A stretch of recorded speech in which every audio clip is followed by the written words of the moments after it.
Monsieur Moussa Bossi à la cimenterie. Et c'est comme ça.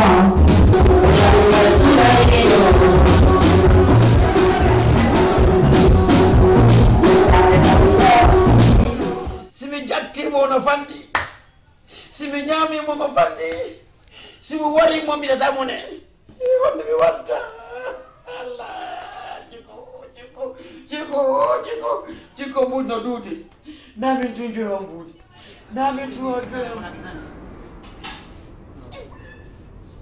Luti seda o imali.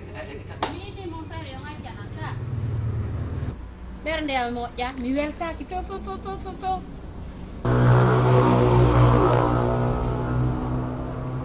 Huh? Quando wadi? No metti wolu. Ma o ka parce que so la le e beta solution. Ah sabude. Goddo no heba ko holanta goddo. En tout cas, est-ce que ça là les beta solution? Voilà. Mi do imi labe. Ni bi ko mi ade. Yo abbitu de suka. Ni mo hebi ni bi be na worawbe nayo. Ben fop hebi lebbi nay. Bobo ben tembab. Labe fadiri la pak. En tout cas, Sabi. Yeah. Yellow.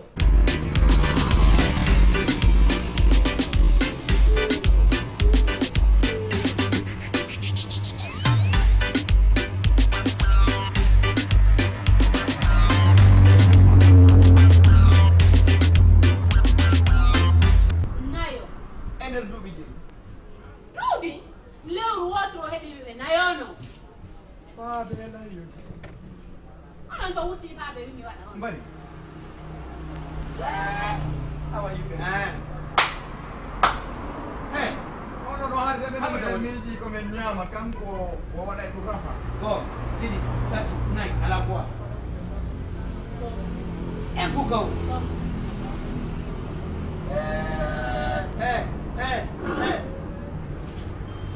Wo mo kona benda. Ka. Mo kona ki. Wo ki wali kona.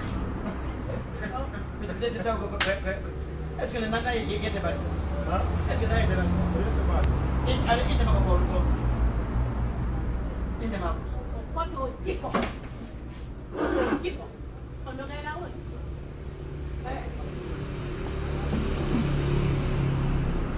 Dove li sapete? Already di vengo mo di puri yidde on. Ko ɗum mi ɗaɓɓitimo haa mi ronki mi waɗi déclaration hay ka radio mi woodi ka télévision.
lan taw fi station 15 dal goy 15 dal no mari pine rulondiro ba feren ka kayinirɗa on ko dowɗe fewde amin mi wuɗama ɗin ko mbuyi tum mi ñaami min motoji ɗi o sodani mini kay kon boni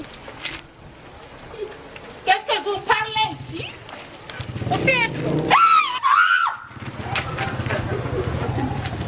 koto poɗa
Dugu sepol. dartako Agorno ɓe rewɓe waɗi ɗum ha nanguma toon. Nartako. Anda ɗuuɗi probléme miɗon ko wo Adanilan tumba ka. ko ɗum ɗo sansorta fi taw faam. Dugu sepol aɗa heewi probléme ji nan. Hiye jimbo mo windade mimi selingi few. Fewno. Ko o nangilla seeɗa ni nde warami. Andi no ngi fotata no. Sikku ngili ɓaami. Accimi dara si a helaɗa. Yelade. Ginɗon. Min ko ɓuri mi hulɓinde ɗewga yaltiti ɗon. Kono Allah wallimi mi sorti. Hey. Dartako. Ayi hande kadi muradu kono mi natiro e taka suuɗi. Ani no kono mi fala. Dartako ɗani kono mi fala. Jokano tan ɗo. Jokan jogi. Bisan zoto kono Dartako. Hande mi waɗay ɗo karateje ɓaylam andi sa hande ka suudu ɗo hara jayta.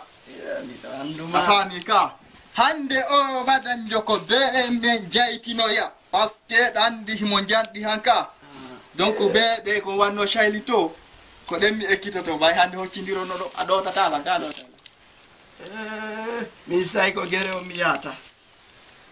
Ayɗa andi am probléme ji ma ɗi mi neɓata hara mi ronki ɗum ɗam. wala mi sangi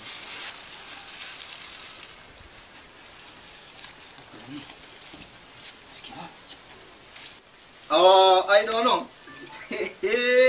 ko didi ɓoren ko ɗo jayti ɗo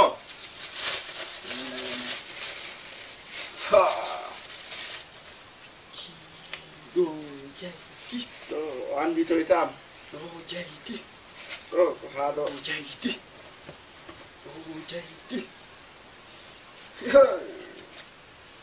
non c'est bon ɗum ɗo fof waɗi ka